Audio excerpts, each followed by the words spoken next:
Good morning friends, कैसे हो आप। आज थोड़ा घूम फिर लेते हैं और दिखाते हैं आपको कि गांव की ज़िंदगी कैसे कैसे होती है और हमारे गांव के जो लोग हैं उनका दिनचर्या कैसे कैसे बीतती है। चलो दिखाते हैं आपको। क्या हुआ? हाँ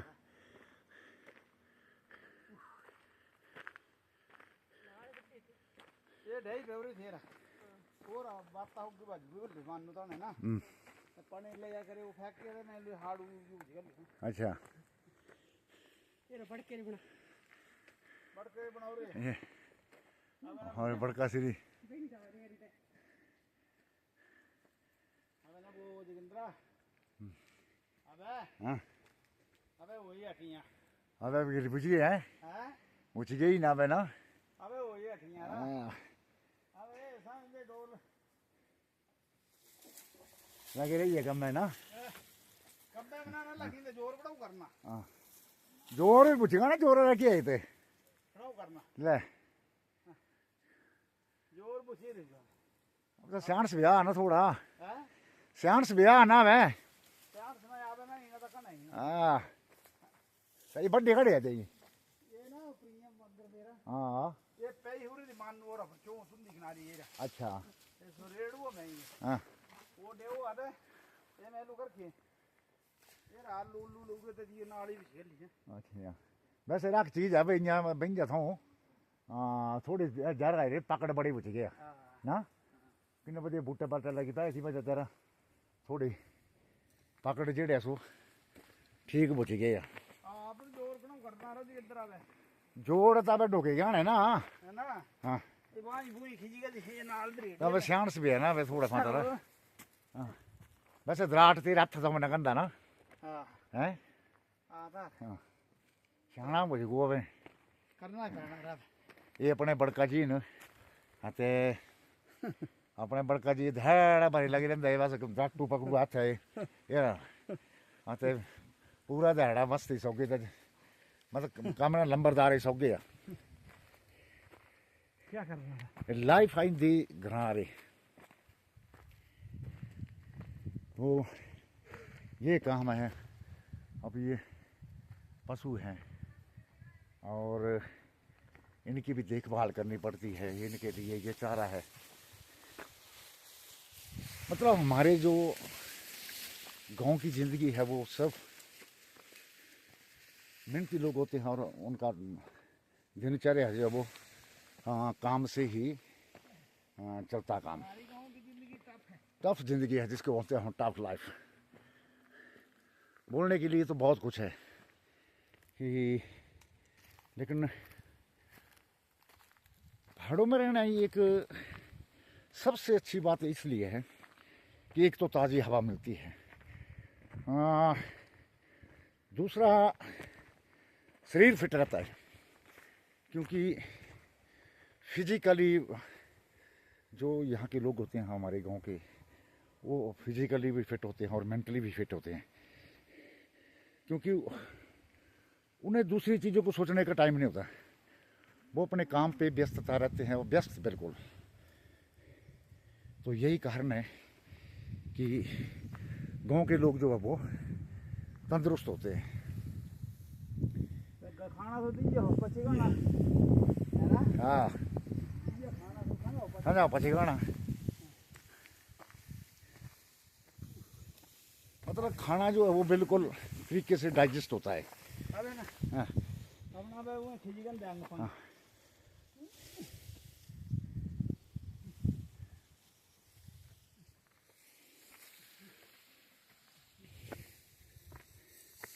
तो बड़का जी की उम्र जो है वो इस वक्त करीब 68 साल है और अभी भी तंदुरुस्त हैं। तो ये है पहाड़ी लाइफ। ये क्या रखना है सब्जी हैं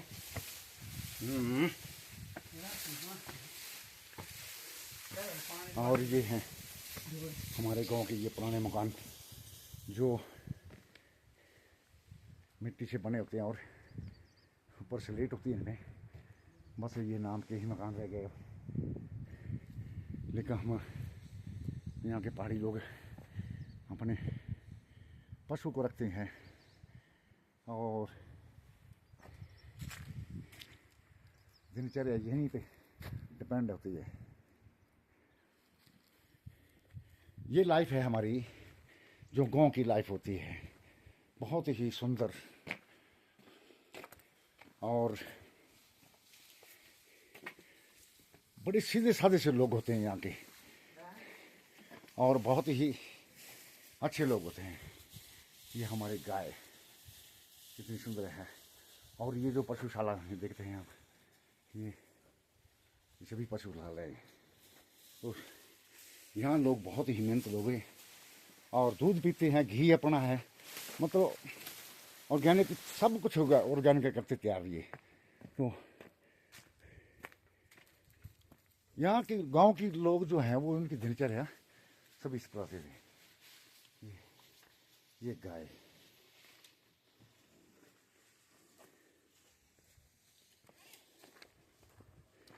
और ये पुराने मकान जो थे हमारे स्लेट वाले मकान हैं और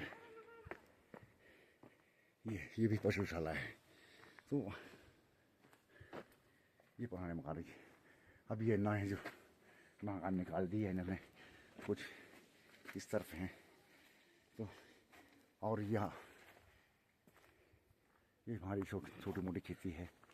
यहाँ हम साग सब्जी वगैरह जो है लटन पटन यहाँ गांव के लोग जो हैं वो तैयार करते हैं। तो यही हमारी जो दिनचर्या है इन्हीं कामों पे निकल जाती है। तो ये हमारे गांव की लाइफ। अब गौर से देखो तो देखो ये भाभी जी हैं वो उनका काम कर रहे हैं। अगर मैं थोड़ा सा आपको बड़ा करके दिखाऊं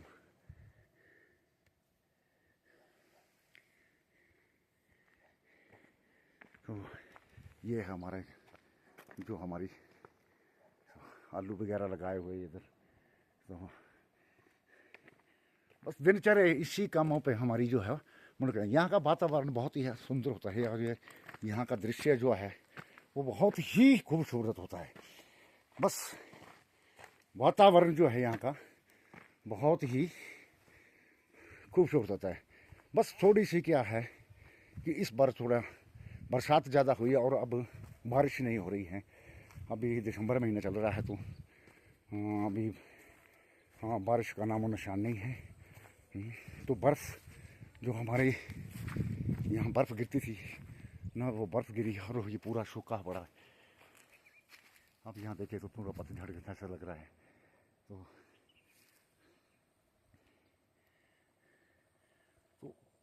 वातावरण जो खुश्क जैसा मौसम हो गया यहाँ पर। और अगर आप नीचे देखें तो यहाँ की खूबसूरत वादियाँ जो हैं वो आपको नज़र आएंगी। और ये जो वादियाँ हैं ये इतनी खूबसूरत हैं, अगर ऊपर की तरफ देखें तो ये पहाड़ सामने है और इसमें बिल्कुल भी बर्फ़ नहीं गिरी है। तो आजकल की तो बर्फ़ अभी जो अक्टूबर और नवंबर में जब बर्फ़ गिरती है तो वो बर्फ़ जो है वो पूरे साल के लिए रहती है। अभी दिसंबर लगा है तो अभी क्रिसमस आ रहा है, तो शायद क्रिसमस के मौके पर थोड़ी बहुत बर्फ़ पहाड़ों पे गिरे ताकि पानी की कमी ना हो। तो यही हमारा जो यहाँ का वातावरण है वो इस तरह का होता है। और अगर थोड़ी बारिश हो जाए तो कितना मनमोहक दृश्य। आप आसमान में देखते हैं बादल छोटे छोटे छाए हुए हैं और यहाँ की खूबसूरत वादियाँ देखें तो बहुत ही खूबसूरत है। एक नज़र मारे ऊपर की तरफ तो बहुत ही खूबसूरत है। और ये जो हमारा जो ये ऊपर वाला दृश्य जो है, ये पहाड़ वाला दृश्य है, तो उसमें नवंबर और अक्टूबर और नवंबर में यहाँ बर्फ़ थोड़ी सी गिरी थी, लेकिन वो अब वो पिघल गई, वो ताज़ी ताज़ी थी। लेकिन जो हमारे नवंबर में जो बर्फ़ पड़ती है वो इतनी मजबूत होती है, वो समय से पहले नहीं होती है। तो कुछ दरारें जो होती है जिसको हम हमारी भाषा में उनको हेणी बोलते हैं। तो ग्लेशियर जो होते हैं वो उसमें जो बर्फ़ इकट्ठा होती है तो वो पिघल कर जब उसका पानी बनता है तो वो दरिया से आता है तो पूरे लोगों को पानी मिलता है। तो यही कारण है। अभी ये बातें देखो, अगर आप बरसात के मौसम में इन जगहों को देखें तो वो इतनी दलदल होती है ये जगह कि इसका कोई हिसाब नहीं। अगर यहाँ से देखें तो ये देखो, ये दरारें पड़ी हुई हैं। ये जो मिट्टी जो है यहाँ की बरसात के मौसम में ये दरारें पड़ी होती है, और जब इन दरारों में पानी जाता है तो ये दरारें पानी अंदर से मतलब ऐसी हो जाती हैं, बिल्कुल दलदल हो जाती हैं, और इसका फिसलने का बहुत ही डर रहता है इन ज़मीनों का। तो कुछ ज़मीनें ऐसी हैं और कुछ मजबूत ज़मीनें जहाँ चट्टानें चुटुन्ने होती हैं ज़्यादा, वहाँ जो ज़मीन है वो बड़ी मजबूत होती है। तो ये है हमारा पहाड़ों का जीना। यहाँ के पहाड़ी लोग और बहुत अच्छे लोग होते हैं पहाड़ के। हाँ, कभी घूमने का मौका मिले तो पहाड़ों पे ज़रूर आइएगा, और हमारे पहाड़ जो हैं उन्हें साफ़ सुथरा रखें। जब भी कोई आदमी घूमने जाता है तो अपने साथ जो सामान लेके जाता है और जो वेस्ट मटेरियल होता है उसे अपने बैग में डाल के वापस लाएं और उसको कूड़ेदान में कहीं डालें। तो इसी के साथ आज का ब्लॉग यहीं तक। जय हिंद, जय भारत।